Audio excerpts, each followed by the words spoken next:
우리 지난 시간 소교리 문답 서론을 좀 했는데요. 잠깐만 정리를 해보면 지금으로부터 370년 전에 당대 최고의 목회자, 신학자 151명이 한 자리에 모여서 약 한 5년 6개월 동안, 그것도 1163번의 회의를 통해서 5가지 문서를 만들었고, 그 중에 하나가 소교리 문답입니다 라는 것을 말씀을 드렸습니다. 특별히 소교리 문답은 그때 당시에 신앙생활을 처음 시작하시는 분이나 어린아이들을 대상으로 기독교의 핵심 진리를 가르치기 위해서 질문과 대답을 통해서 교육하기 위해서 만들었다라고 지난 시간에 말씀을 드렸습니다. 그러므로 오늘부터 배우게 될 1문부터 마지막 107문까지는요,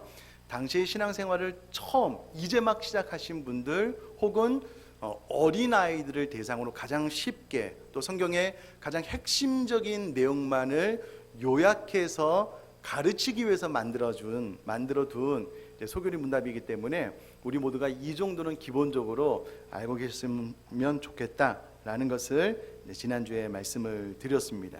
그런데 오늘 이제 1문에 대해서 배울 텐데요. 1문 첫 번째 질문은 이것입니다. 사람의 주된 목적은 무엇입니까? 쉽게 말해서 왜 삽니까? 라는 질문이고요. 이 질문에 대한 대답으로 사람의 주된 목적은 하나님을 영화롭게 하는 것과 영원토록 그분을 즐거워하는 것입니다 라고 대답하고 있습니다. 이제 신앙생활을 막 처음 시작하시는 분들한테 왜 사세요? 이렇게 질문하고 난 다음에 우리들의 삶의 최고의 목적은 하나님을 영화롭게 하는 것과 영원토록 그분을 즐거워하는 것입니다 라고 가르치거든요. 저는 제가 생각할 때 이 첫 번째 질문은 파격적인 것 같아요. 저는 놀라움을 금치 못합니다. 어떻게 신앙생활을 막 시작하시는 분, 그리고 어린아이들에게, 이제 막 유초등부 아이들이 있을 거잖아요. 초등학교 1학년 그 어린아이들에게 모아놓고 가르치는 거예요. 너 삶의 목적이 뭐니? 목적이 뭐예요? 이렇게 물을 아이들에게 하나님을 영화롭게 하는 것, 영원토록 그분을 즐거워하는 것이 네 삶의 최고의 목적이 되어야 된다라고 가르치는 것, 참 저는 놀랍습니다. 오늘 저는 이 첫 번째 질문을 통해서 우리 인간에게 목적이 있음, 그리고 이 목적을 어떻게 이룰 수 있음에 대해서, 또 그것의 가치에 대해서 좀 말씀을 드리려고 하는데요. 우선에 알아야 될 것은, 우리가 총 소교리 문답이 1문에서 107문까지 있는데요. 이번 주 다음 주까지는 1문에서 3문까지 배우게 되는데, 1문에서 3문까지는 전체 소교리 문답의 전제가 됩니다. 전제라는 말은 사전적인 의미로는요, 추리를 할 때 결론의 기초나 근거를 말을 하고요. 또 제가 보고 있는 책에서는 전제란 어떤 이야기를 순조롭게 진행하기 위해 서로가 기본적으로 공유해야 하는 일종의 약속, 인식이 전제다라고 설명을 해주고 있습니다. 전제가 다르면은요, 이야기는 제자리 걸음을 할 수밖에 없거든요. 우리 모두가 동일한 인식, 동일한 전제를 가지고 출발을 해야지만 소교리 문답이 말하는 목적지에 도달할 수 있기 때문에 그 전제에 대해서 기초를 잘 설명을 해주고 있다라는 겁니다.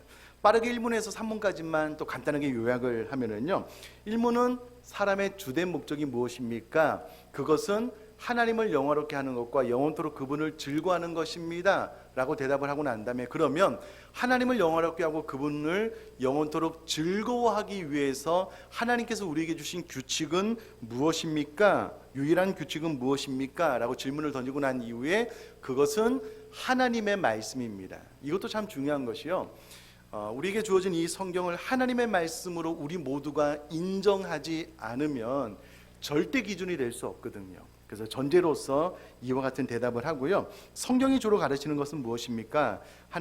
사람이 하나님에 관하여 믿을 것이 무엇인지, 그리고 하나님께서 사람에게 요구하시는 의무가 무엇인지 성경에서 가르칩니다. 이것이 이제 3문의 질문과 대답입니다. 자, 이쯤 되면 다 이제 외우실 수 있으면 좋겠는데 제가 한번 질문을 던지겠습니다. 사람의 주된 목적은 무엇입니까? 네, 감사합니다. 저는 평생 우리 교회 성도님들이 말씀을 너무 잘 들어주셔서 감사해요. 또 잘 반응해 주셔서 감사하고요. 사람의 주된이라는 말은요, 최고의라는 말이고 가장 높은 혹은 제일의 첫 번째라는 의미입니다. 사람의 주된 목적, 당신이 살아가는 가장 최고의 목적이 무엇입니까? 라는 질문이 되겠습니다. 여러분, 이 소결의 문답의 107문 가운데 이 첫 번째 질문은요, 단 하나에 불과하고요, 매우 짧습니다. 그러면 이 151명의 가장 탁월한 신학자, 목회자들이 어떤 질문을 어떻게 할까, 어떤 것이 전제가 될까 많이 고민을 했을 거잖아요. 실제로 이 질문에 그분들의 고민과 또 전제, 그 방향이 참 많이 고민 끝에 포함됐다는 것을 알 수가 있습니다. 그것을 우선의 질문부터 좀 분해해서 말씀을 드려보려고 하는데요. 표현을 바꿔 말하면 이겁니다. 왜 사니? 제가 여러분에게 한번 물어볼게요. 여러분 왜 사셔요? 예. 지금 배운 거 말고요. 예. 평상시 여러분 왜 사셔요? 예. 왜 사셔요? 그 목표가, 목적이 무엇이냐라는 겁니다. 여러분 이 질문 안에는 사람에게는 목적이 있다라는 전제가 있습니다. 그리고 모든 사람에게 목적이 있다라는 말은 성경은 적어도 창조주 하나님께서 절대 진리로서 우리에게 목적을 허락하셨다라는 그런 말씀도 됩니다.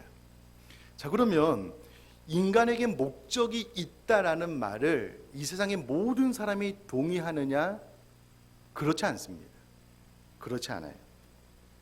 근데 이 부분에 대해서 우리가 전제를 가지고 있지 않으면 다음으로 넘어가기가 어려운데, 우선에 성경이 말하는 하나님께서 우리 인간에게 목적으로 주신 부분에 대한 성경 구절을 제가 몇 구절만 말씀을 드리겠는데요. 이사야 43장 21절 말씀 제가 읽어드리겠습니다. 이 백성은 내가 나를 위하여 지었나니 나를 찬송하게 하려 함이니라. 하나님께서 우리 사람을 왜 지었냐면 하나님을 찬양하기 위해서, 하나님의 이름을 높이 올려드리기 위해서, 하나님을 자랑하기 위해서 지었다라고 정확하게 인간을 만든 목적에 대해서 이야기를 하고요. 오늘 우리가 읽은 고린도전서 10장 31절도 그런즉 너희가 먹든지 마시든지 무엇을 하든지 다 하나님의 영광을 위하여 하라. 우리들의 존재의 목적이 하나님의 영광을 위한 것이다 라고 분명히 이야기를 하고요. 전도서 12장 13절은 일의 결국을 다 들었으니 하나님을 경외하고 그의 명령들을 지킬지어다. 이것이 모든 사람의 본분이니라 라고 이야기를 함으로써 사람의 본분이 바로 하나님을 경외하고 그의 명령을 지키는 것이다 라고 이야기를 하고 있습니다. 자, 그러면 앞서 말씀드렸다시피 모든 이 땅에 존재하는 사람들이 인생에는 목적이 있는가 라고 동의하는가? 그렇지 않습니다. 대표적으로 무신론자 분들, 신이 없다라고 생각을 하고요. 또 신을 믿지 않는 사람들, 또 유물론자, 세계는 물질로 이루어졌으며 정신이나 의식 따위는 물질의 산물이다라고 보는 이론을 유물론이다라고 이야기를 하는데요. 이 두 가지 이론을 가지고 있는 분들은요, 절대 진리라는 것은 없다라고 생각을 합니다.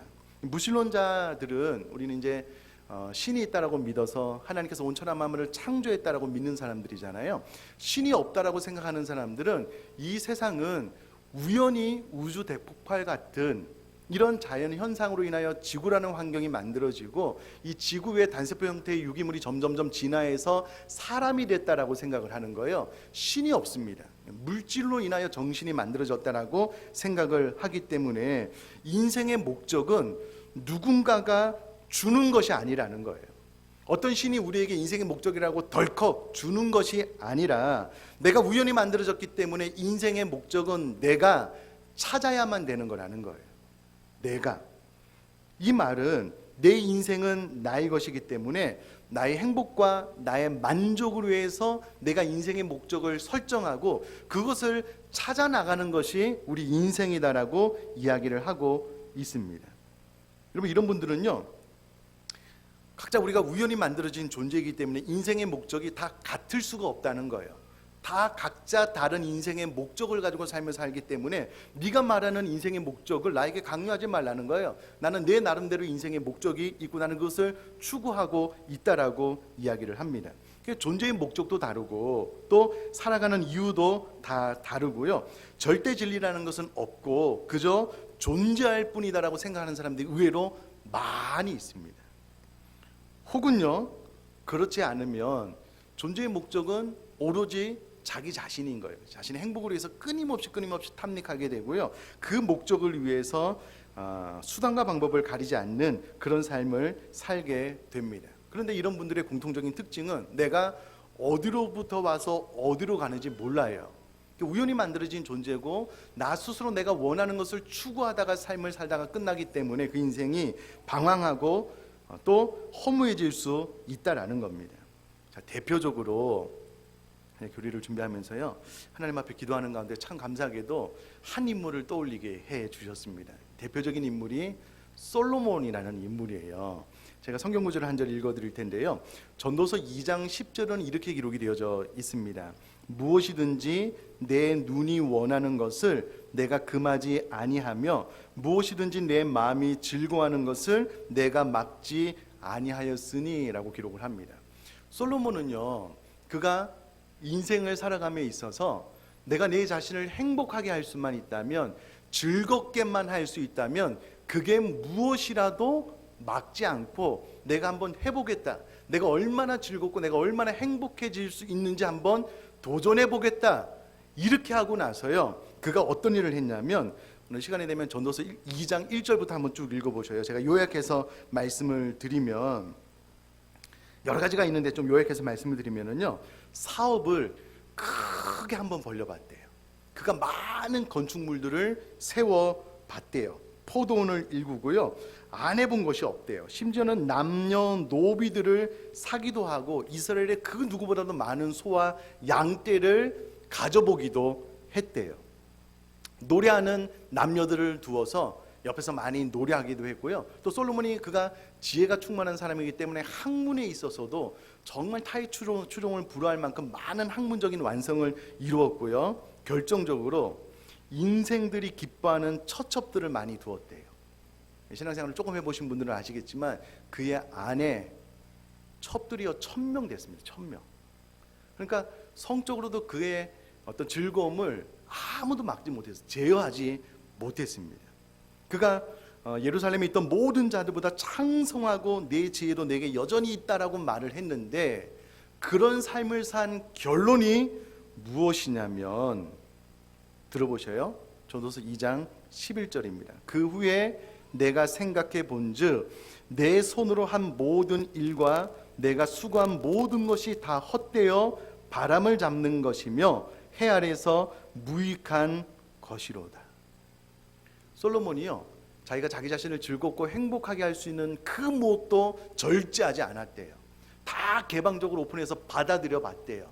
그래서 인생이 누릴 수 있는 모든 것, 술 취하고 성적인 것에 탐닉하고 많은 부와 또 지식, 또 건물, 이루 말할 수 없는 많은 것들을 다 해봤지만 그 끝이 무엇이냐면 허무라는 거예요. 무익하더라는 거예요. 아무것도 아니더라는 거예요. 그러면서 그가 내린 결론이 전도서 12장 13절이잖아요. 일의 결국을 다 들었으니 하나님을 경외하고 그의 명령을 지킬지어다. 이것이 사람의 본분이니라. 결국 이렇게 깨닫게 되고 결국 이렇게 결론이 나게 되거든요. 여러분, 이미 실패하는 경험담이 있는데 똑같은 실패를 반복할 필요가 없잖아요.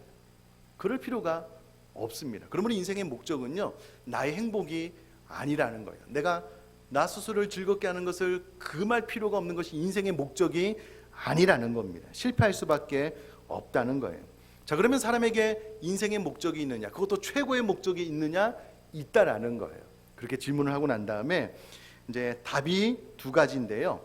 첫 번째는 하나님을 영화롭게 하는 것, 두 번째는 그분을 영원토록 즐거워하는 것이다라고 대답을 하는데, 첫 번째 것부터 말씀을 드리면, 첫 번째 우리 사람의 제일 되는 최고의 목적이 무엇이냐면 하나님을 영화롭게 하는 것이다 라고 이야기를 합니다. 우선 기억을 해야 될 것이 무엇이냐면요, 하나님은 하나님 스스로 완전한 분이시고 하나님은 하나님 스스로 완벽한 영광과 영화를 가지고 계시기 때문에 무엇이 부족한 것처럼 사람의 손을 통하여 취함을 입으셔야만 되는 분이 아니라는 거예요.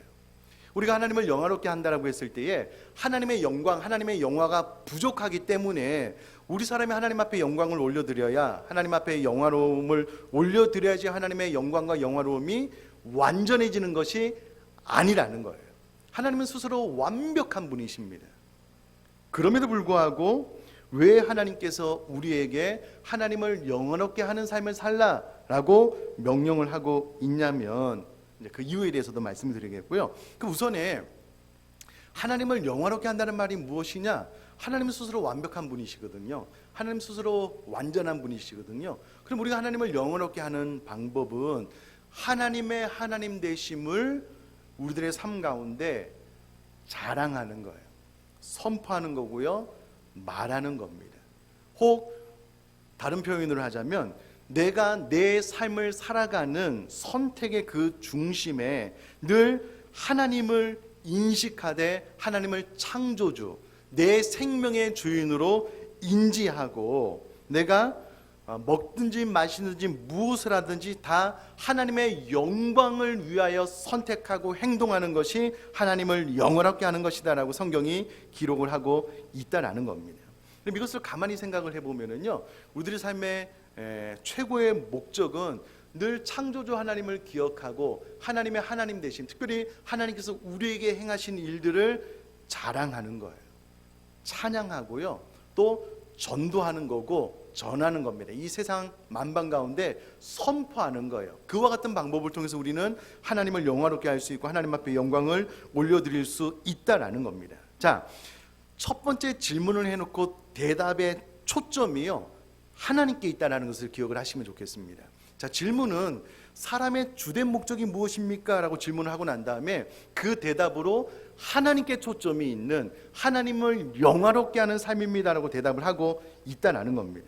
이 말은 인간은 언제나 나 중심적이고 내 삶은 나의 것이라고 자연스럽게 생각을 하는데 그렇지 않다는 거예요.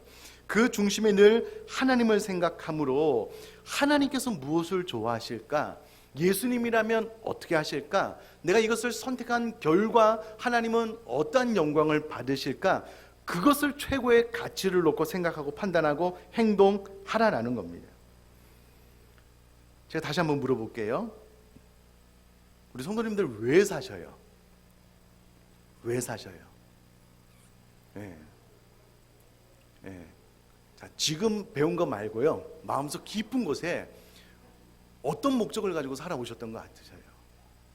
그냥 쉽게 대답하면 우리도 부인할 수 없는 목적 가운데 하나는 사랑하는 가족들 잘 먹여 살리고 좀 더 편안하게, 좀 더 부유하게, 조금 더 좋은 집, 조금 더 좋은 차, 조금 더 좋은 기계들 가지면서 삶을 좀 편안하고 윤택하게 살게 하는 것, 이것 때문에 좋은 직장도 없고 이것 때문에 좋은 대학도 가야 되고 그런 것 아닙니까? 어떻게 생각하셔요?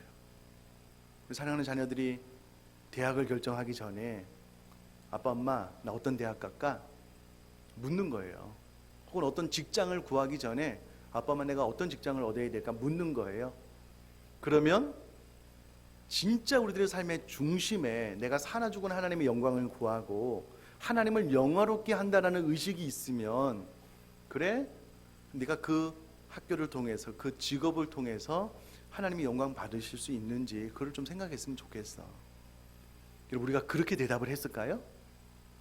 어떨 것 같으셔요? 너 그 대학 안 가면 먹고 살기 힘들어. 너 좋은 직장 가야지. 그래도 네가 원하는 대로 차도 좀 굴리면서 가족들 뭐 여행도 가고 그렇게 살 수 있는 거야. 그럼 정말 우리 마음속에 왜 삽니까? 라고 질문을 했을 때에 그 삶의 목적이 무엇이었느냐는 거예요. 첫 번째 질문은 이 부분에 대한 도전입니다. 왜 사십니까?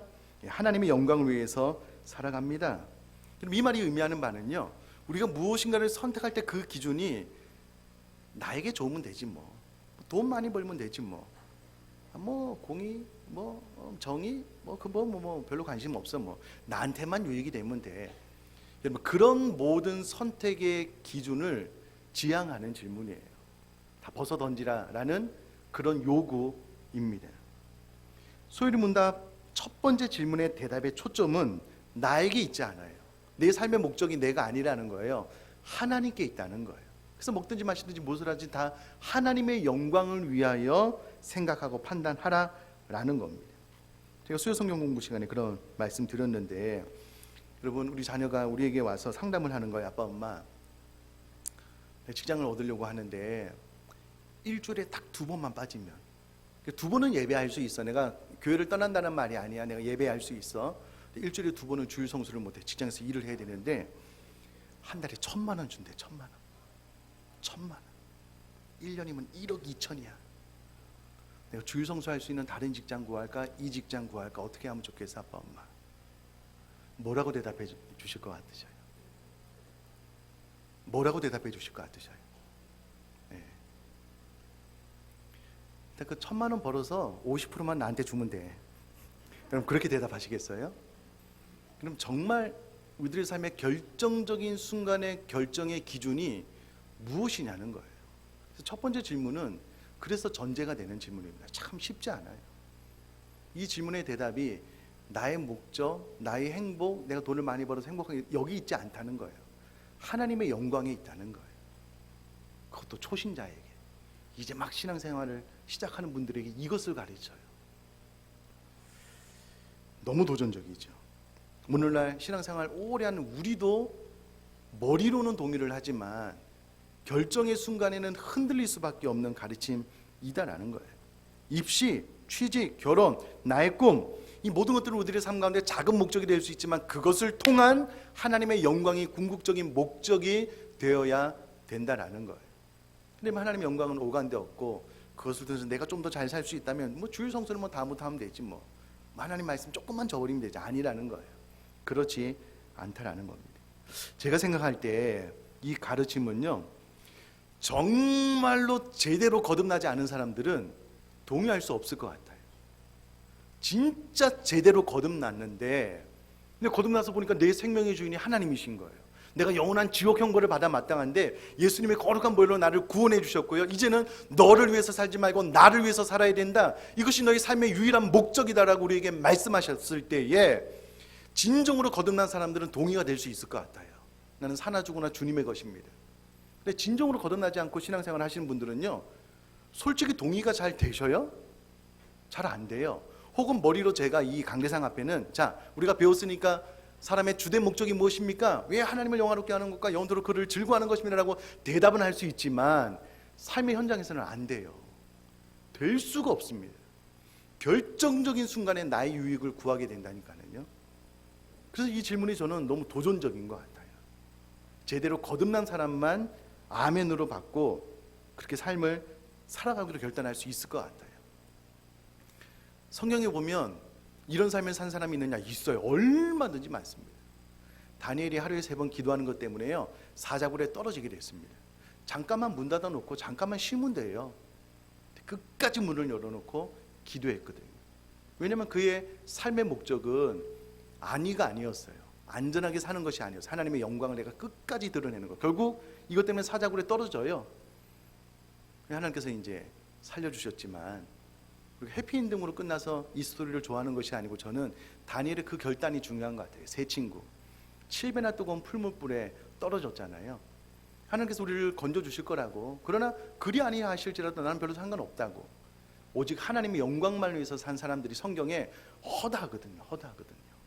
저는 저와 여러분들도 우리 마음 중심에 왜 삽니까? 라고 물어봤을 때에 정말 한치의 흔들림도 없이 나는 하나님의 영광을 위하여 하나님을 영화롭게 하기 위해서 삽니다라고 그렇게 대답하고 그렇게 살아갈 수 있게 되기를 주님의 이름으로 축복합니다. 그러면 삶이 예배가 돼요. 예배가 삶이 됩니다. 삶의 모든 현장에서 하나님께서는 나에게 행하신 일들을 자랑하고 선포하고 노래하는데요, 예배가 될 수밖에 없죠. 자, 두 번째는 영원토록 그분을 즐거워하는 겁니다. 이 즐거워한다는 게 뭘까요? 즐기는 것을 말하는데요, 중요한 것은 영원토록 그분을, 하나님 한 분만을 즐거워하는 것이 인생의 목적이다라고 이야기를 합니다. 즐거워한다는 말은 다른 말로 사랑한다는 말과 같은 말인 것 같아요. 사랑하면 상대방을 자꾸 생각해요. 상대방과 같이 있는 것이 즐겁고요. 요즘 참 좋은 계절이잖아요. 주변에서 연애를 하시는 분들 혹은 신혼 혹은 뭐 결혼 생활을 오래 했지만 신혼처럼 사시는 분들을 보면은요, 특징이 있어요. 특히 연애를 하신 분들은 전화를 많이 해요. 사랑하는 연인의 목소리를 그렇게 듣고 싶나 봐요. 계속 붙잡고 살아요. 연애 심장이 다 죽은 분들 깨어날 수 있기를 바랍니다.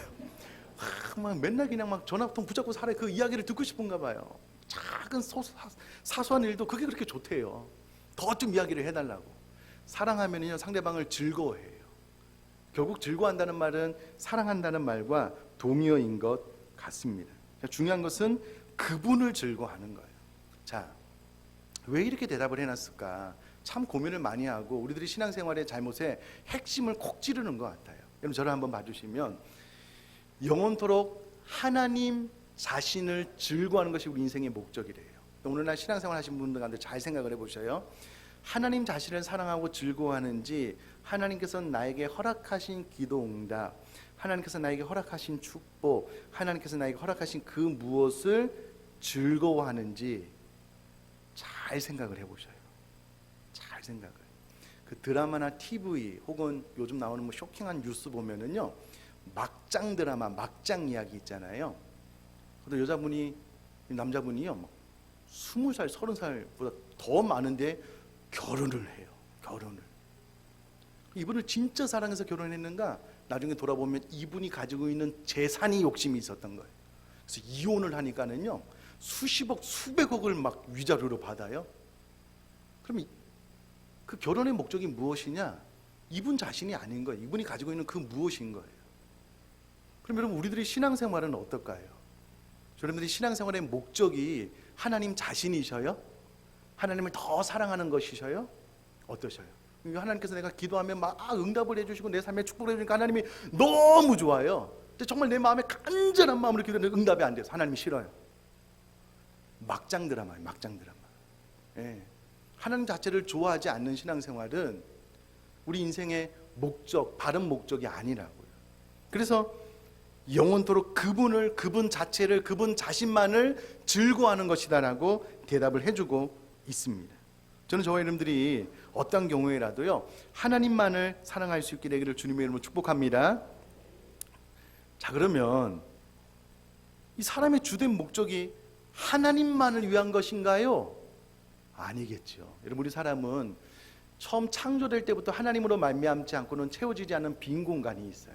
하나님을 의지하고 하나님과 교제할 때만이 비로소 그 공간이 채워지고 가장 행복한 삶을 누릴 수 있거든요. 근데 한 사람이 하나님을 영화롭게 하는 것, 하나님을 너무 사랑해서 하나님을 막 즐거워하는 그런 삶을 살면은요, 이꼬로 그 사람이 이 땅에서 경험할 수 있는 최고의 행복을 비로소 경험할 수 있다라는 겁니다. 마태복음에 보니까 먼저 그의 나라와 그의 의를 구하래요. 그러면 이 모든 것들이 너에게 더해진대요. 그러니까 우리가 삶의 최고의 목적을 가지고 삶을 살아나가면은요, 우리가 추구했던, 그렇게 잡으려고 했던 행복과 기쁨과 평안들은 자연스럽게 따라오는 것이라니까요. 오히려 솔로몬처럼 이 모든 것들을 배제하고 내 마음에 기뻐하는 것을 금하지 않는 삶을 살면 오히려 더 허무 좌절로 갈 수밖에 없다고요. 그러므로 사람의 주된 목적은 하나님만을 위한 것이 아닙니다. 우리 사람을 위해서 하나님께서 허락하신 최고의 행복을 위하여 주신 목표라는 겁니다. 또 하나님에 대해서 말씀드릴 때 한 번 더 추가해서 말씀을 드리겠지만, 여러분, 인간의 최고의 목적이 하나님을 사랑해서 하나님을 즐거워하는 것이래요. 우리를 그렇게 만들어 놓으셨어요. 하나님은 이 세상을 창조하고 저 멀리 그냥 바람 쐬고 계신 분이 아니고 이 땅에 인간의 몸을 입고 오셔서 우리 사람과 사랑하기를 원하시는, 너희가 내 안에 거하고 내 말이 너희 안에 거하였으면 좋겠다라고 그렇게 말씀하시는 하나님이시거든요. 이게 뭘까요? 예, 프로포즈 아닙니까? 나와 같이 살자는 하나님 편에서의 너무나도 행복한 초대, 바로 이것이 첫 번째 질문과 대답 가운데 나타나고 있는 것입니다. 자, 결론으로요, 사람의 주된 목적이 뭐라고요? 하나님을 영화롭게 하는 것과 그분을 영원토록 즐거워하는 것이 저희 여러분들이 이 땅에 사는 목적이어야 되고요. 이런 삶을 살 때 사람은 가장 큰 행복을 누릴 수 있습니다. 자, 그러면 이와 같은 첫 번째 가치를 오늘 이 시간으로 정말 붙잡고 살면은 저는 이렇게 될 수 있을 것 같아요. 제가 오래전에 그 밀락 성결교회 앞을 지나다니면서요, 이 현수막 문구가 너무 좋은 거예요. 한번 딱 봤는데 잊을 수가 없어요. 내용은 이겁니다. 우리가 주일을 지키는 것이 아니라 주일이 우리를 지킵니다. 참 좋은 문구더라고요. 또요, 저는 제가 목사이기 때문에 목사라는 직분이 저를 지켜줄 때가 많아요. 목사가 그래서 되겠느냐? 목사가 하나님 욕먹게 하면 안 되지. 목사가 더 거룩하고 정직하고 바르게 살아야지. 특별히 누군가 저에게 목사님이라고 불러주면 더 조심하게 돼요. 목사라는 직분이 저를 지켜줄 때가 많거든요. 여러분, 우리 인생 가운데 하나님이 걸려 있어요. 하나님의 영광이 저와 여러분들의 삶 가운데 걸려 있다니까는요. 이 무게감을 아셨으면 좋겠어요. 정말 심각하게 인지해야 됩니다. 이거를 전혀 인지하지 못하는 그리스도인들이 마음껏 자기 욕심 그거 채우기 위해서 회사에서도 막 입에 담을 수 없는 부조리를 막 저지르는 거예요. 주변 사람이 예수 믿는 거 뻔히 알아요. 하나님 욕먹이고 이 감당하기 어려운 인생의 목적입니다. 여러분, 우리가 하나님의 이름을 걸고 있다, 하나님의 영광이 걸려있는 그리스도인이다라는 것을 기억을 한다면 우리들의 삶 가운데 내가 무엇을 하든지 가장 먼저 하나님의 영광이 드러나야 된다. 가장 좋은 예는 사도 바울인 것 같아요. 감옥에 있을 때 내가 사는 거 죽는 거 나는 별로 관심이 없다. 내가 살든지 죽든지 오히려 내 몸에서 그리스도 이름이 존귀케 되기를 원한다. 하나님의 영광이 드러났으면 좋겠다. 사도 바울이 이렇게 고백했잖아요.